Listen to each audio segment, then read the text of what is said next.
Madam Speaker, I have a few questions for my colleagues. What if our foreign policy of the past century is deeply flawed and has not served our national security interests? What if we wake up one day and realize that the terrorist threat is a predictable consequence of our meddling in the affairs of others and has nothing to do with us being free and prosperous? What if propping up repressive regimes in the Middle East endangers both the United States and Israel? What if occupying countries like Iraq and Afghanistan and bombing Pakistan is directly related to the hatred directed toward us? What if someday it dawns on us that losing over 5,000 American military personnel in the Middle East since 9/11 is not a fair trade-off for the loss of nearly 3,000 American citizens, no matter how many Iraqi, Pakistani, and Afghan people are killed or displaced? What if we finally decide that torture, even if called enhanced interrogation technique, is self-destructive and produces no useful information, and that contracting it out to a third world nation is just as evil? What if it is finally realized that war and military spending is always destructive to the economy? What if all wartime spending is paid for through the deceitful and evil process of inflating and borrowing? What if we finally see that wartime conditions always undermine personal liberty? What if conservatives who preach small government wake up and realize that our interventionist foreign policy provides the greatest incentive to expand the government? What if conservatives understood once again that their only logical position is to reject military intervention and managing an empire throughout the world? What if the American people woke up and understood that the official reasons for going to war are almost always based on lies and promoted by war propaganda in order to serve special interests? What if we as a nation came to realize that the quest for empire eventually destroys all great nations? What if Obama has no intention of leaving Iraq? What if a military draft is being planned for the wars that will spread if our foreign policy is not changed? What if the American people learn the truth, that our foreign policy has nothing to do with national security, that it never changes from one administration to the next? What if war and preparation for war is a racket serving the special interests? What if President Obama is completely wrong about Afghanistan and turns out worse than Iraq and Vietnam put together? What if Christianity actually teaches peace and not preventive wars of aggression? What if diplomacy is found to be superior to bombs and bribes in protecting America? What happens if my concerns are completely unfounded? Nothing. But what happens if my concerns are justified and ignored? Nothing good. And I yield back the balance of my time.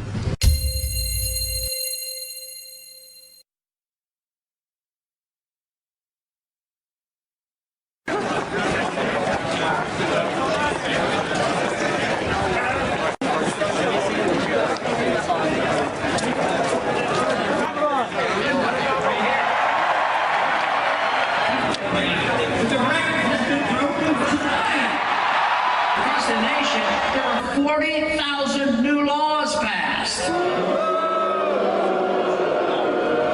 I'd like to be the first president to repeal 40,000 laws.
The football stadium seats about 80,000 people. Only problem, Romney had about 1,000 people in the crowd, making the event look like a total flop. I guess we had a hard time finding a large enough place to meet, and this certainly is. Romney's campaign couldn't even fill all the chairs in the audience. Ron Paul appeared before an enthusiastic crowd, and many in the crowd were young. That he is the only one who can win against Barack Obama. He's the only one with appeal to the moderates and independents. He's the only one widely supported by our troops. And he's the only one with the army of young supporters needed to win.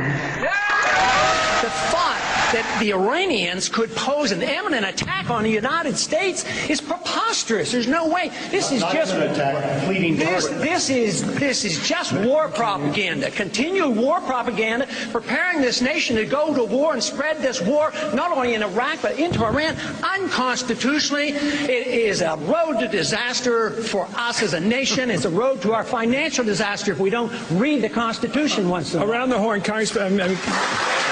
A new CNN poll out today shows the Texas congressman in a statistical tie with President Obama if they were to face off in the general election today. Now, this is pretty amazing. It comes after Paul finished a strong second in New Hampshire last week. Ron Paul, not going anywhere. Ideologically pure and tough as nails.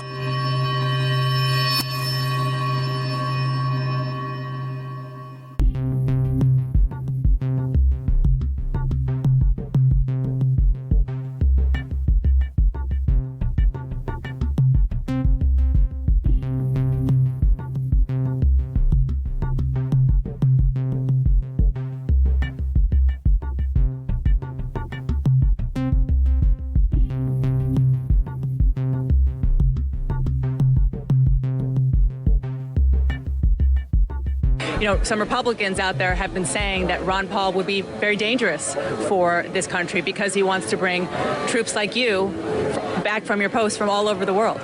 Well, I think it would be even more dangerous to start nitpicking wars with other countries. Someone like Iran, Israel is more than capable. All right, we just lost our tech connection, unfortunately, with Dana. Dana, stand by if you can hear me. We're going to get back. You want to go to Candy Crowley over at Mitt Romney headquarters. People are beginning to fill up that room over there, Candy. I mean, if you look, somebody told me, from this last debate, I thought I did rather well. And they went down the number of times they mentioned the other three candidates in the review of the debate. And it was, like 80, 90 times, depending on which it was.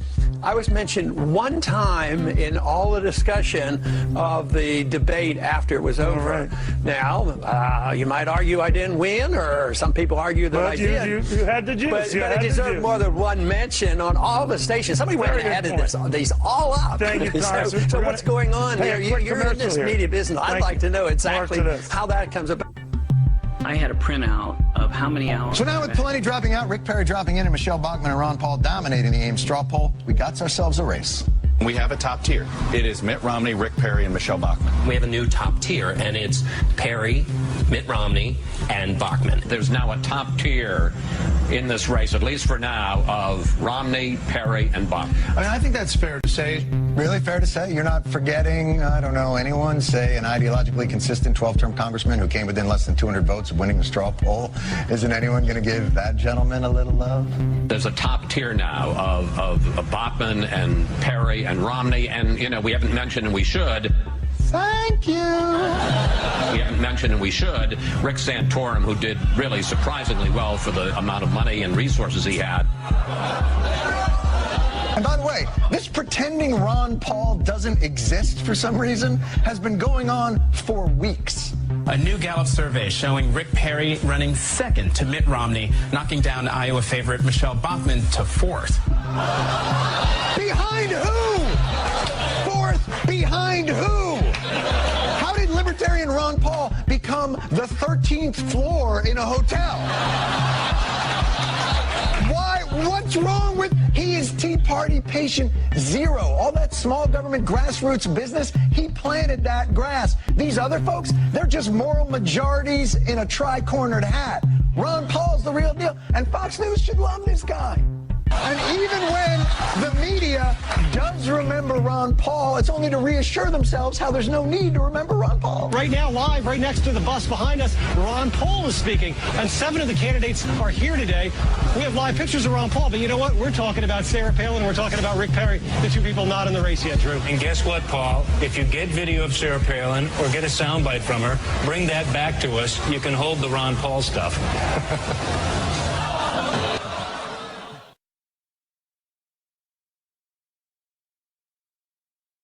Okay, let's look at the numbers. Here are the favorable, unfavorables right now on the Republican frontrunners. Gingrich, 63% unfavorable, 25% favorable. Look at that spread. Romney, 54% unfavorable, 34 favorable, a 20-point spread there. Santorum, he's relatively okay. 38% unfavorable, 32% favorable. He at least, well, he doesn't have a positive, but he doesn't have a bad negative. That's pre-kitchen sink.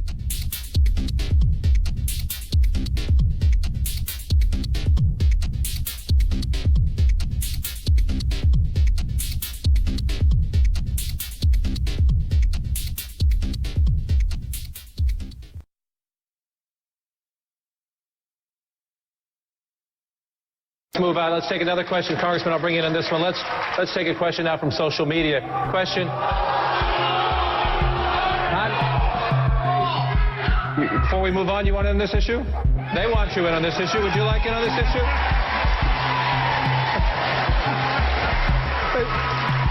But John, once again, it's a medical subject, and I'm a doctor, you know.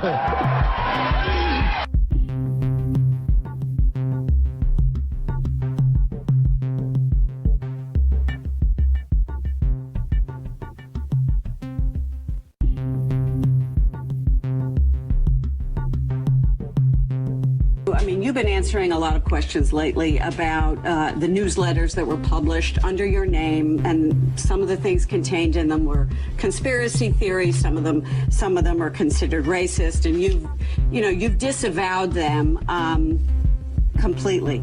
But they were called the Ron Paul Report. And did you read them at all when they were published during those years? Did you ever sort of take a look at it and say, you know what, this isn't what I stand for? Not all the time. But you did read them? Not all the time. Well, on occasion, yes. And did you ever object when you read them? Well, you know, we talked about this twice yesterday at CNN. Why don't you go back and look at what I said yesterday on CNN and what I've said for 20-some years. It's 22 years ago. I didn't write them. I disavow them. That's it. I never read that stuff. I've never read it. I was probably aware of it 10 years after it was written. And it's been going on 20 years that people have pestered me about this, and CNN does it every single time. So when are you going to wear yourself out? Wouldn't you say it's no? But when are you going to do that? Is it legitimate? I mean, is it a legitimate question to ask that something went out under your name? And when you get the answer, it's legitimate that you sort of take the answers I get. You know what? The answer is, I didn't write them. I didn't read them at the time, and I disavow them. That is the answer. Well, it's just a question. I mean, it's legitimate. It's legitimate. These things are pretty incendiary. You know, because of people like you. No. Come on. Some of the stuff was very incendiary, and saying that in 1993 the Israelis were responsible for the bombing of the World Trade Center, that kind of stuff. So. Goodbye. All right. Thank you, Congressman. I appreciate your answering the questions, and you understand it's our job to answer. Thank you.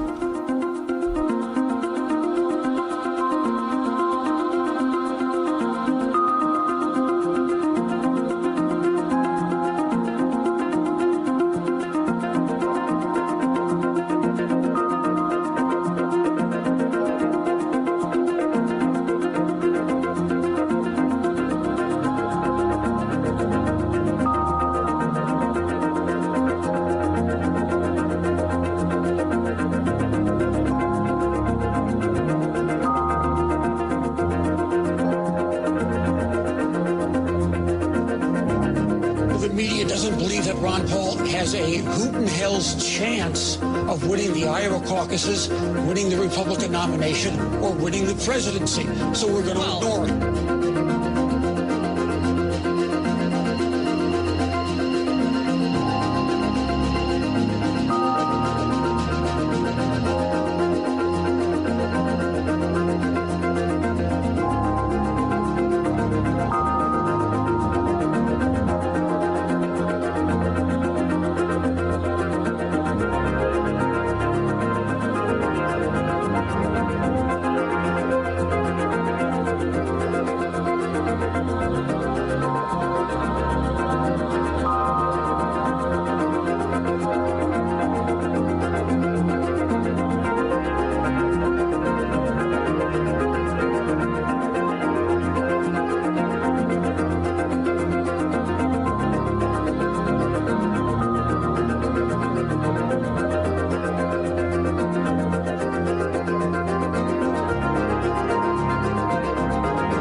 He's saying who was in second. Well, you know why? Ron Paul. What do you think that is? I think it's two things. I think one is some people don't want to hear the message because it's a threat to them, because I'm a threat to the establishment. Some, though, just flat out, they don't understand what freedom is all about. Is Ron Paul being ignored by the media? 97% of you said yes, he is. 3% said no. Ron Paul makes a lot of sense, and more people ought to listen to him. But is there a media bias against him? Just from the media's point of view, isn't he good for the media? It's because he is such an extraordinary candidate that the mainstream media doesn't pay attention. There is one candidate who has been largely ignored by the mainstream media. Shame on us. He deserves more attention from us than he's getting. Congressman, your libertarian views are certainly somewhat unconventional, but they have picked up growing support in this race. I'm fascinated with your word unconventional. Isn't it strange that we can apply that term to freedom and liberty and the Constitution, limited government is a balanced budget? You're proposing this unconventional idea of government. It's time we quit this. It's time. It's trillions of dollars we're spending on these wars.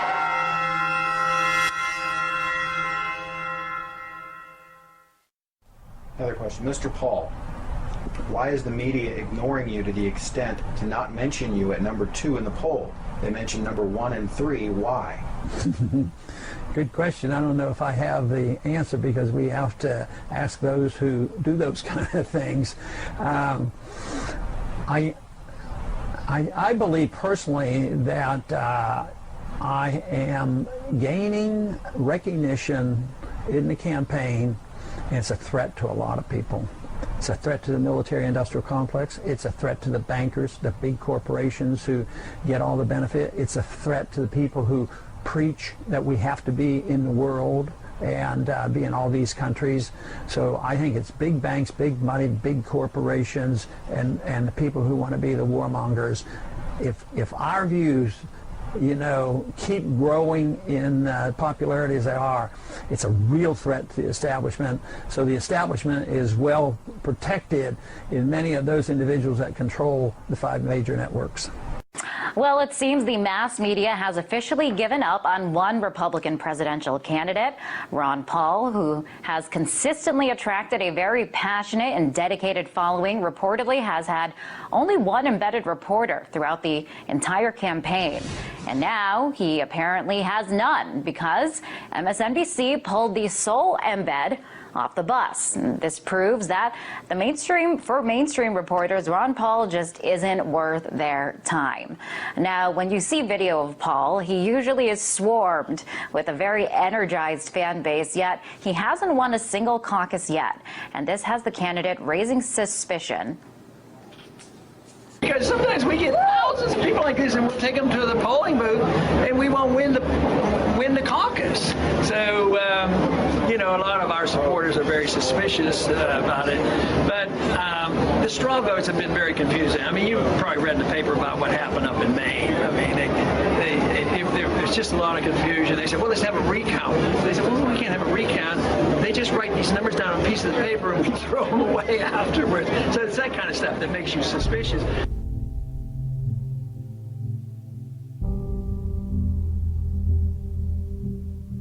Tonight, Maine's Republican Party announced Mitt Romney as the winner of their caucuses. That winner is Mitt Romney.